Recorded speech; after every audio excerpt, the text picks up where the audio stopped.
Bismillah, alhamdulillah, wassalatu wassalamu ala rasulillah. Masih dina surat Yunus ayat kalima. A'udzubillahi minasyaitonirrajim. Bismillahirrahmanirrahim. Huwaladzi huwa ari itu Gusti Allah.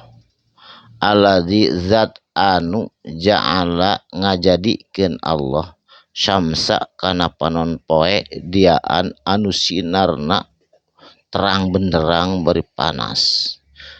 Nyiptakeun panon poe teh Allah teh bersinar tina dirina panon poe. Jadi panon poe mah panas, dirina bersinar anu luar biasa caangna. Wal qamaro jeung Allah nyiptakeun bulan nuron anu bercahaya. Cahayana bulan mah sanes tina dirina bulan tapi pantulan tina syamsa tina matahari sehingga nuron bercahaya teh redup upami bulan purnama teh enak teu panas. Wa qadarahu jeung netepkeun Allahu kana bulan, netepkeun kumaha putaranana bulan mengelilingi dunia, mengelilingi bumi teh saputarana teh nyaeta 28 hari 12 jam 48 menit 2,8 detik sehingga dalam 1 tahun aya bulan anu 28 hari.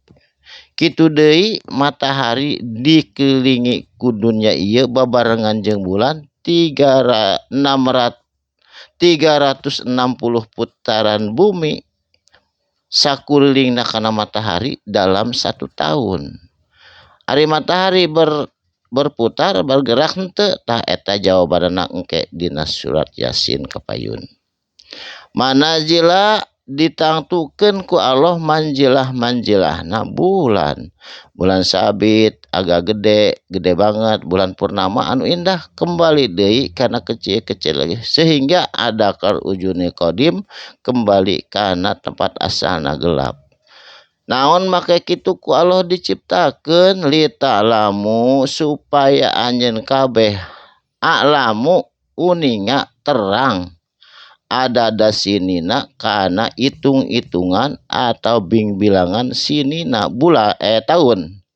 Jadi orang mah manusia dipaparin akal ku Allah terang bilangan tahun, terang bilangan bulan, sadayana oge manusia mah sampurna diciptakeun akal teu jiga sasatoan. Wal hisaba jeung hisabna bulan dalam 1 bulan, dalam waktu 1 hari, waktu 1 detik 1 menit dihitung hisabanana menurut bulan jeung matahari.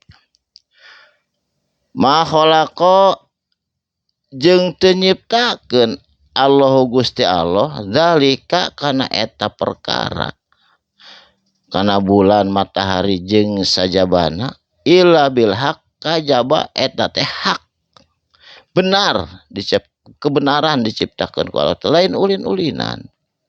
Yupassilu supaya ngeblehkeun atawa ngajelaskeun ka jalma-jalma al ayati tanda-tanda atawa ayat-ayat Allah, tanda-tanda kaesaan Allah, tanda-tanda kekuasaan Allah li kaumi pikeun kaum-kaum ya'lamuna anu hayang terus-terusan neangan ilmu tata surma, ilmu falak, ilmu alam, biologi, ilmu kimia, fisika jeung sajabana ilmu dunia jeung ilmu akhirat. Jadi jalma mah diwajibkeun nyari ilmu teh ti mimiti lahir tapi ka maot. Nah teu kenging eureun sabab ilmu mah moal katangkep sehari 2 hari kedah bertahun-tahun. Saterasna inna fi ihtilafil lail sanyana dina pertukaran alail malam wan nahar jeung siang eta teh ku Allah diciptakeun kitu. Sabab naon da di Mekah mah ayeuna teh misalkeun nemeh jam 2 di urang mah tos magrib, di ditu mah keur ereng-erengan haus di urang mah tos buka puasa. Jadi eta perbedaan teh ku Allah ngahaja diciptakeun kitu. Sabab putaran bumi buleud jadi matahari nyinarna berkeliling. Atuh contohna di kutub di Norwegia upami usum tiris 23 jam wongina beurangna 58 menit.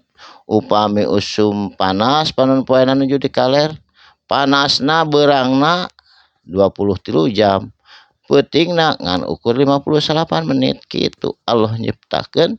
Nah make kitu wa ma khalaqa naon perkara anu diciptakeun Allahu ku Gusti Allah eta teh tanda-tanda kawasan Allah. Nucapkeun nu di mana pisamawati anu aya di pirang-pirang langit gugusan bintang matahari bulan sadayana ku Allah diatur teu talabrakan sadayana ge upami teu diatur mah tos talabrakan panginten.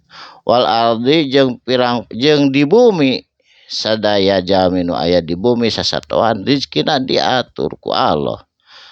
Diatur ku Allah la ayatin eta teh hiji tanda-tanda kakawasaan Allah li qaumi pikeun kaum ya takun anu bertakwa. Jadi jalma nu takwa mah tara ngaruksak alam, tara ngababan tatangkalan sabab naon anu karandapan ku hidup teh eta teh da azabna olah sorangan. Jadi jalma anu takwa mah sieun turunna azab, sieun turunna musibah sabab naon dilantarankeun ku polahna sorangan.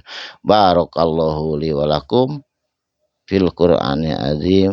Shadaqallahul azim. Wassalamualaikum warahmatullahi wabarakatuh.